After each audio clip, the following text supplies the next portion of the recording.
যৌবনে লাগবে ভাটি, ওই যে দেখো ডাকিতেছে তোমায় কবরের মাটি। জোরে বলেন, ওই যে দেখো ডাকিতেছে তোমায় কবরের মাটি। সন্ধ্যার আগেই যেদিন ডুবে রে বেলা,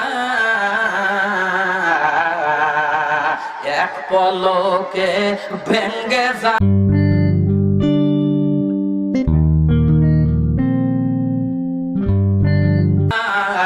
আমার শ্বশুর মরহুম আলহাজ মাওলানা রেজাউল করিম কাউসারী সাহেব এই তো বাদান কিছুদিন পূর্বে মারা গেলেন। মারা যাওয়ার আর কয়েকদিন আগে আমারে ডাক দিয়ে বলতেছেন, বেটা সাইদুর আজকে কি মাহফিল আছে রে বেটা? বললাম না, আজকে মাহফিল নাই। আপনি কি অবস্থা? বলে আজকে আমার মাহফিল নাই। বলে বেটা একটু বাসায় চলে আসো।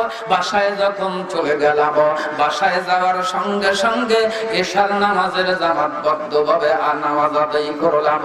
জামাতবদ্ধভাবে নামাজ আদায় করার সময় বাড়িতে যত মানুষ আছে সমস্ত পুরুষ মহিলা সব আমরা একই কাতারে নামাজ আদায় করার পর, এমনকি আমার ছোট্ট একটা ছেলে আছে, সেই ছেলেটাও পর্যন্ত নামাজে দাঁড়িয়ে গেল। এশার নামাজ আদায় করার পরে মরহুম আলহাজ মাওলানা রেজাউল করিম কাউসারী সাহেব ডাকতে বলে, বেটারে তুমি আমার কাছে একটু বসো। তুমি না আলোচনা করতে গিয়া কবরের বহুত গজল বলো। ও বেটা আজকে একটা গজল বলো, কবরের কিছু গজল বলো, আমি তোমার কণ্ঠ থেকে শুনতে চাই। বলি বাবজান এখন আমি আপনার সামনে গজল বলবো এমন হিম্মত আমার কই?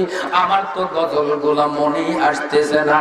বলে পায়ার বলে দেই, প্রথম শ্লোক বলে দেই, বাজান তুমি শুরু করো। আমারে যখন বলে দিলেন আমি তখন বলা শুরু করে দিলাম, ও তোমার গোনা দিনী ফু রাইয়া যাবে, যৌবনে লাগবে ভাটি, ওই যে দেখো ডাকিতেছে তোমায় কবরের মাটি, ওই যে দেখো ডাকিতেছে তোমায় কবরের মাটি। কার ভরসায় আছো রে মন, কিসের করো আশা?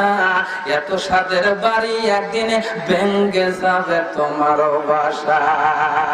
গোনা দিন ভৌ রাইয়া যাবে, গোনা দিন ভৌ রাইয়া যাবে, যৌবন